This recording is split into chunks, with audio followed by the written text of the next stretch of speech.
Hey guys, I'm Robert and I'd like to welcome you back to the channel. Again, I know it's been a while, but it's good to be back, good to be chatting with you guys. I put up a post on Instagram last night saying give me some ideas. A lot of really cool stuff came through, both in the post and in direct messages, so thank you for that. We'll jump right into it. A couple topics that we had that were really interesting that I enjoyed. One was just asking about carbon ceramic brakes. I'm not going to be able to dive completely into it because that's definitely an episode all on its own. Somebody asked about my great bike, how it's doing, how I'm doing with it, so I'll give you a little info on that. And then the big one was the GT Black Series, the AMG GT Black Series, and talking about its lap record attempts, where it's going to land, how it did at Hockenheim. Misha put out a video on that today as well. He clocked it last night at 6:43, maybe a little bit faster, so we'll talk about that. And then that's going to lead us into a couple cars that are coming. And then one question that was interesting to me was just about how I started the channel, and I think a lot of you guys know that because it's not really that long that I've been doing this, but yeah, we'll jump into it. And one of those were what my relationships with other social media people are, and how I see the entire process for me from YouTube and why I do it. So definitely I'll jump into each of those questions, and why don't we kick it off with a couple updates. Since I've don't share a lot of this stuff all the time anyways, just because it's impossible to share everything with you guys. A couple of cool things have happened. Sport Auto came to Apex, and I loaned the 620R to Christian Gebhardt, and he did his preliminary drive with it due to coronavirus and all the restrictions. He wasn't able to drive to the UK for the press release on the 620R. So now, since I'm not Tier 1 media and getting the invites, the Tier 1 media is coming to me for the cars. Figure that one out. So that did happen. That's really cool. So if you guys grab the Sport Auto here, you'll see that there's a nice little write-up on the 620R, and it was really cool to see. He had a lot of fun with it. He enjoyed the car. Mind you, that was a completely stock delivery. It was before we did any of the alignment and setup on it. I've done a lot of work on the alignment. I know exactly what changes I'm going to make, and that's going to be a separate video as well. I'm going to talk to you about the suspension, about the anti-roll bars, about the alignment settings that we've done. We've changed the alignment settings 3 times now to get it exactly where I want it to be. And I'm really having a lot of fun learning the car. And it's something that when you have a lot of cars in your fleet, you don't actually get to do because you don't focus on one car making it perfect.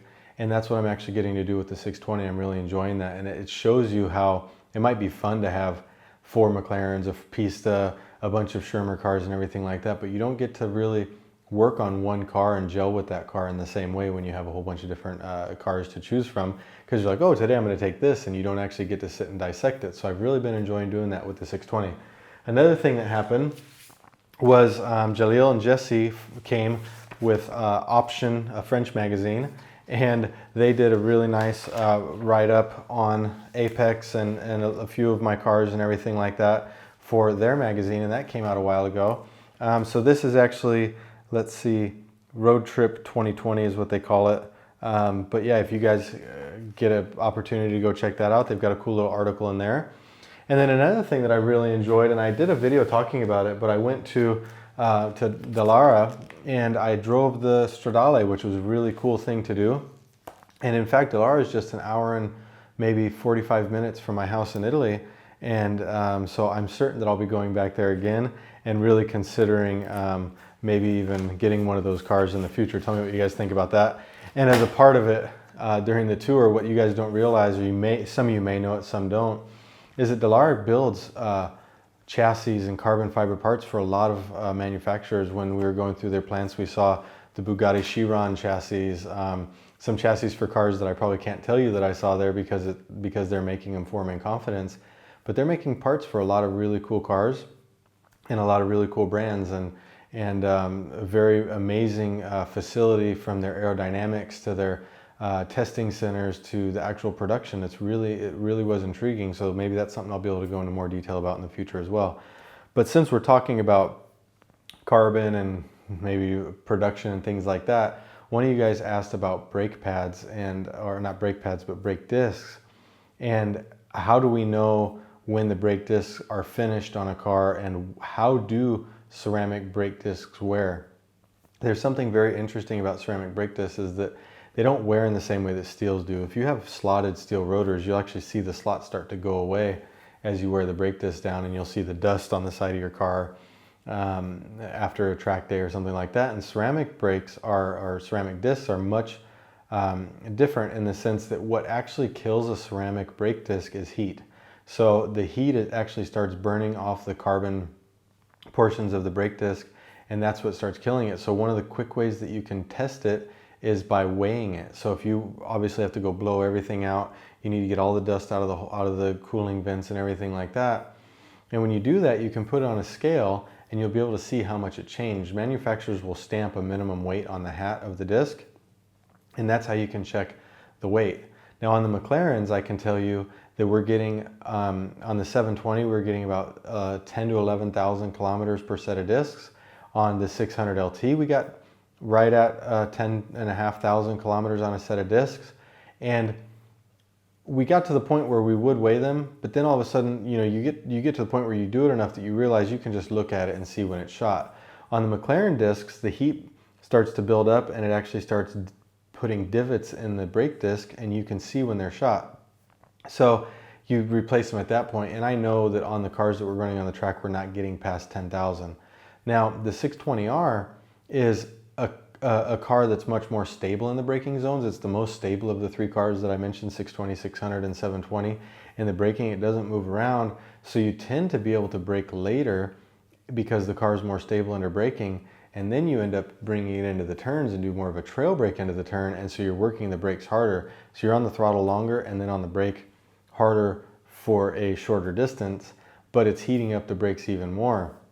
And after about 2,500 kilometers, I think is what's on that car now, I am noticing that I don't think that the brake discs, just noticing the wear from all of the other discs, I don't think these discs are going to make it past 8,000 kilometers. We'll see. We've got another set on the shelf ready to go on the car just as a backup, but I don't think they're going to make it that far. So the key thing with ceramic discs is you're not going to notice wear like you do with a steel brake where it gets thinner and thinner. At a certain point you obviously will as it starts deteriorating, but you will be able to notice it in the weight, and you'll be able to feel it in the surface. When the surface starts getting rough, you'll notice it. Now, Porsche brakes are a little bit different. They don't get as rough like the Ferrari and the McLaren brake discs do. They keep a nice glazing on them, but what you'll notice is that they'll lose density. They'll become very prone to chip, and also the Porsche has a density tool where they can actually measure the density of the disc, and they have certain readings as to when those brakes need to be traded out. So it's a very interesting concept that the ceramic brakes on the Porsche stay glazed the whole time and stay smooth. It's just different types of construction, which we'll get into, the pressing of the compounds, the layering of a weave, and all these different things. Like I said, carbon brakes are really their own video, but it's just a neat way to touch on it. One of the other questions about the carbon brakes that was DM'd to me last night was asking about the longevity of them. I can tell you that we were very disappointed in our stock Porsche brakes. They only lasted around 14,000 kilometers on the car, and we were expecting them to go quite a bit further. Now, mind you, that's still almost 1.5 times the longevity of the McLaren discs, and you do know that the Porsche GT2 is considerably heavier. So whereas I was expecting and hoping for more, I was disappointed and I was disappointed that it didn't make it any further. I still have to give Porsche credit that they did last at least 40, maybe 50% longer than the McLaren brakes do. So that's at least a good point. Let's move on to the next topic, which is the AMG GT Black Series. It's a car that I joked about in my influencer video where I said that I would give AMG a hard time because I think that they should have made the car with an adjustable suspension, and I stand by that. I do still think that that car should be set up with an adjustable suspension because of what it is, because it's the top tier, and the AMG GTR Pro had it, so why not put it in this car? Obviously, AMG wants to build the car for people. They want to just take it to the track, they want to drive it on the road, they want to do all these things, and they think that their adaptive suspension is going to be sufficient for them. And let's be honest, it probably is. It's only going to be a few people that want to just tweak it just a little bit more and get it even further. But for me, having the 620 with the adjustable suspension from the factory has made just such a pleasurable part of the ownership, like I was talking about, dialing it into my liking and getting it exactly how I wanted it. And that might have tipped the scales for me to get AMG GT Black Series if I could have the same ownership experience that I am with the 620, enjoying the car dialing every setting in the way that I want it. Now, it doesn't mean that the AMG GT Black Series is going to be slow. It doesn't mean that it's not going to be a good car. It just means it's going to be adapted for the scenarios that AMG designed it for. We already know that it has taken the production car lap record at Hockenheim, and it's even beat the, or maybe it wasn't the lap record, I don't know, maybe the Senna was faster, but you guys can correct me down there. But it was faster than the GT2RS MR on Hockenheim. Now they're coming to the Nürburgring, and they're going to do lap record attempts and things like that. Misha put his video out today on it, and he made a clocking of 6 minutes and 43 seconds, which should beat out the Lamborghini, but it's still behind the GT2RS MR, which of course nobody's going to argue that is not a production car. It's a production modified car by Manthey Racing, and Manthey Racing improved the GT2 and did make it faster.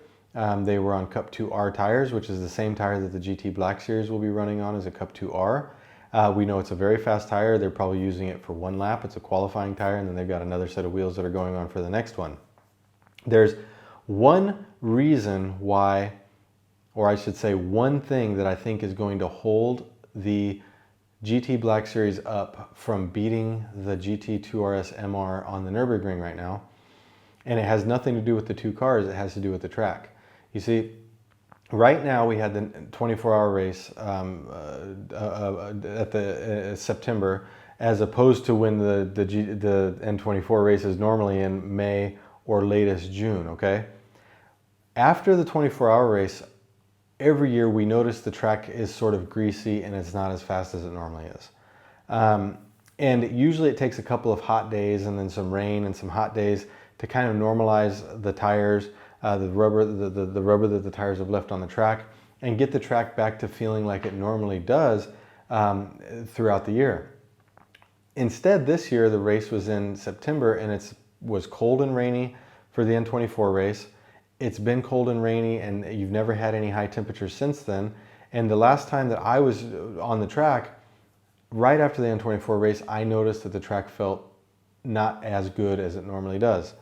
Normally this time of year, late September, early October is a fantastic time for lap records. That's when you see Porsche doing it. That's when you see all these companies. It's got good track conditions. You've got good air temperatures. And since then, the track just hasn't felt perfect.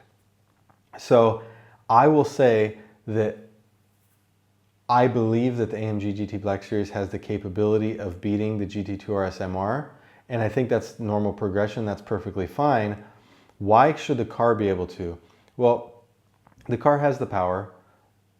The car has obviously a similar tire, but it has tons of development. AMG has been out on the track for the last 2 years with this thing just lap, lap, lap, lap, lap. We've seen that thing so many times, thousands of laps, and it really is impressive to see them doing that, so that's really nice. But there's a couple key points that we can go into about the AMG GT Black. I spoke about the McLaren and the fact that the 620R you can brake really late because it's so stable under braking. Well, in a car, when you can brake late and it's very stable, it gives you the most confidence, and it gives you the most ability to truly set up the front end and put the weight transfer on the front of the car so that when you turn in, the front outside tire is ready to bite and grip and to move into the turn. So with the AMG GT Black, you've got a front mid-engine with the driver in the back, and you have the ability to really brake late. And the car, from the feedback that I've been getting, I'm not going to tell you my sources, but some people that you've seen that have driven the car and done some very fast laps with the car have given me the feedback that the car under braking is just one of the best that they've driven yet, okay? So if that car feels so good under braking, and you can brake so late that you can let the front end nosedive and really load up that front tire and take your foot off the brake and back onto the gas all at the right time to keep the 100% load on the front left tire when you're making a right-hand turn, that's going to make the car that much faster. Now, something that you guys will also maybe notice in different types of racing around the world, the AMG GT3 car has all of a sudden become a very competitive car. It's come in the last couple of years almost out of nowhere and has been the benchmark car. It's been a car that's been competing at VLN, it's been a car that's competing at N24, and it's very fast. I've spoken with several people who drive Porsche, have driven the AMG GT3 car, And they have said, yeah, you know what, the car is just much easier to extract everything out of. It's an easier car to drive. So the drivers will enjoy driving that in races, because the layout where the engine is placed, where the driver's set and everything like that, makes the car much easier to drive. The Porsche, on the other hand, something that we have dealt with our GT2RS MR, and it's not bad, but it's when you're extracting everything out of it, is understeer. You say, oh my gosh, the GT2RS MR has understeer? No, that's not what I'm saying. I'm saying that there's always going to be a limit of every car. At some point, a car is not going to hook up, and when you're on its limit, what is it? And in the GT2RS MR, what we notice is at the limit for us when we're driving it is that the front end does understeer a little bit. That's not that big of a surprise, considering that the motor is all the way in the back of the car, considering that you can't trail brake it to keep the front end loaded, because right when you come into the turn, you need to be back on the power, because the engine's so far in the back, the weight is so far in the back of the car, you're on the power earlier than you are possibly in the other cars, but you're not on the power full throttle, right? You're not able to put it all to the ground, because what happens is when the back end loads up, all of the weight is there and it unloads the front slightly, and that's when you start getting into an understeer. However, if you stay on the brakes, then the back end is going to swing around, and now you have this pendulum effect with all of the weight of the back of the GT2RS or the GT3RS ready to swing around, because the weight is so far back. So the AMG GT Black isn't dealing with those types of issues. It has a more balanced characteristic where the weight is in a very good position for trail braking and rotating the car, but also keeping on the brakes as late as you can, which means you can start your braking later, stay on the power longer, come into the brakes longer on the turn, more stable on the brakes, turn in, hook up, and right when you get to the correct point, you can lay on the gas and pull out. And again, the feedback I'm getting is that it delivers the power in an absolutely incredible way. It just hook up and goes. So I think that the AMG GT Black Series could beat the GT2RS MR lap record on the Nordschleife. I think its only limitation right now at this moment would be the track. We'll see. They did their test last night. Unfortunately, the lap record that Misha did, where he saw that it did a 6:43 and would have beat out the Lamborghini, that wasn't during a official lap timing session. That was during a session where they can't actually post it and say, yes, we did this official time. However, I think in the next day, maybe tonight, tomorrow, the next week, they're going to be back out. And I think that you'll see something even faster than that out of them. And it's going to be up to the track conditions to determine if the AMG GT Black can actually be faster than the GT2RS MR. Like I said, there's rubber on the track from the 24-hour race. There's been tons of oil spills. The track is never heated up to get all of this out of it. And I think that that's where the limitations are going to be versus other years. Other years, we're only having a VLN race every so often. This year, all these races are crammed together, and it does change the characteristics of the track. So that's that.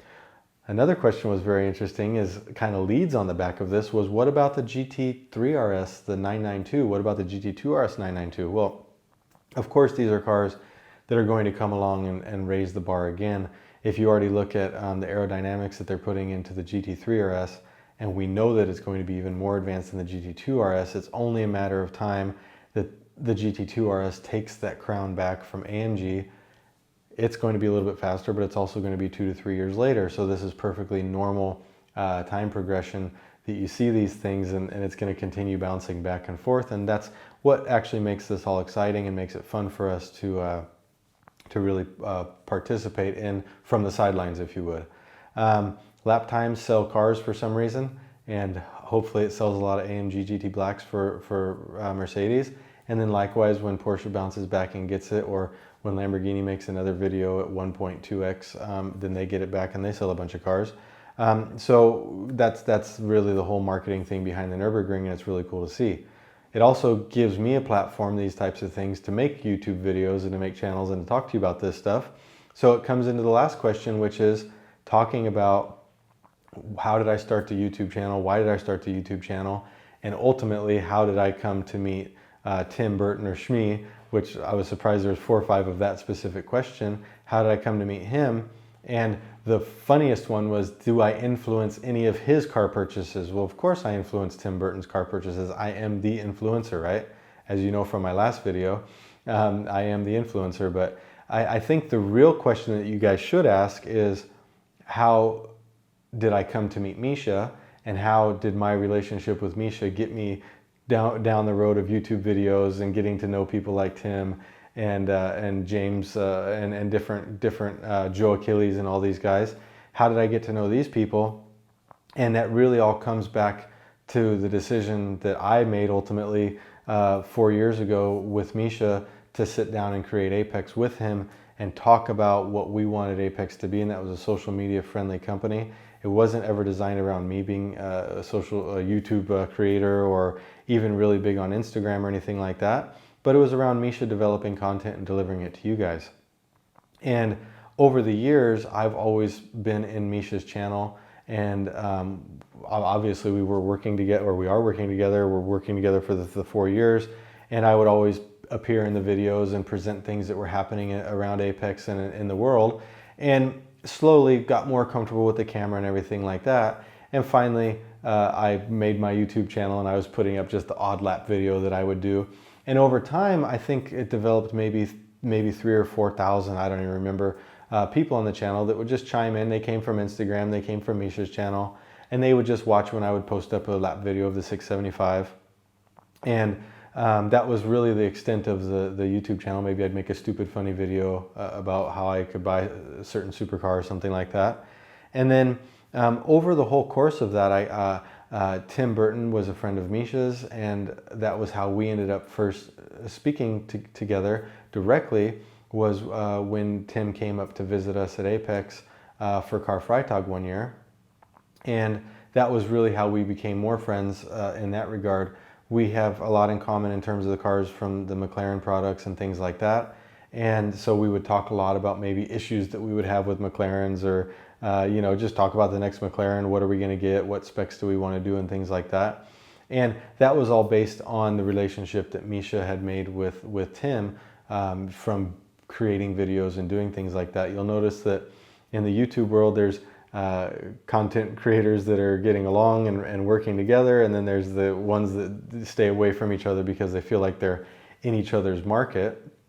And I think it's important to find a niche, do your thing, stay out of the way of the other people. If Misha's got his niche and he's doing his cool thing, Tim's got his cool thing, let these guys do their thing and work together with them when you can. And that's kind of how I've developed my YouTube channel. Now, I think that I don't want to say the success of my YouTube channel, because I haven't really pushed it that much, as you've seen, but I would say the biggest factor in why it has been able to take off the last 6 months is unfortunately because of the lockdowns that we've been seeing from COVID. And you guys are mostly at home and maybe doing home office and had a lot more time on your hands in March, April, May of this year. So the channel really took off in terms of numbers. And I think that was the reason why I was motivated to do it, because everything that I was or every video that I was creating was generated with ideas from you guys, and was spontaneous. Even this video right here, I literally just sat down, made a couple notes of what I want to talk about, and I just ramble on. I've noticed that the videos that I create that take a lot of time, we did the traction circle videos where we went and we spent 2 days filming somebody's car and doing all this stuff, and people liked it, but it wasn't a hit like just sitting and talking in front of the camera. So over the time, I've learned, okay, this is what people want to see, and this is what people react to and engage with, and it makes it really exciting for me to do that. So that's how the YouTube channel got created, starting from lap videos, then to the occasional talking on it, and it was all motivated by working with Misha, getting comfortable with him and his camera that was literally everywhere. No matter where we went, Misha's camera was in our face at Apex. That's how Apex was built, was through those vlogs where you guys got to watch all of that. And if you haven't, go to Misha's channel and watch them. You can see Apex with asbestos on the walls, and it was really, really cool to see. But so that's how that YouTube has kind of gotten into become something that I do. And then furthermore, that's how I've got to meet Tim, and that's how Tim and I have become friends, was through the relationship with Misha. And yes, now we do talk about cars. We talk about video ideas that he might have. He might message me and ask if he's one of the bad influencers after I make a video about influencers. Misha might do the same. No, but you know, these are things that we do now in the background just for fun, and I intend to keep it that way. I don't intend to do any business relationships with these types of people because it needs to stay fun. It needs to stay exciting. In fact, today, unfortunately, there's a Jerk Collector has a at the Red Bull Ring today. He's got his track day, and I think there's gonna be some really cool content coming out of that. I was going to go to it, but I just wasn't able to. I had a couple appointments today that I just couldn't push around. So I think there's gonna be a lot of people at the Red Bull Ring today doing some great content. And like I said, I was gonna take the 620R there, but just couldn't put it together. Next one I'll be at, and there's a lot of good people that'll be at that as well, people that I consider friends that I would like to have seen, but you guys will watch their videos and probably know more about what happened there than I did. So, but it is a neat community. It's neat to get to meet all these people, and it's neat to have people coming from the States, like Rob Ferretti comes, you know, to Nürburgring, and you know, these guys are all coming and having a good time at Apex, and that's how we get to meet them through social media, but then we end up sticking together and staying in pretty good contact through it all. So yeah, if you guys are building up a YouTube channel, just find your niche and go with it. Don't change your style because you think it's gonna make you money. Don't throw clickbait titles and all the fancy emoji, what do you call them, thumbnails and everything like that. Just have fun with it and go with it, and that's what I'm gonna do.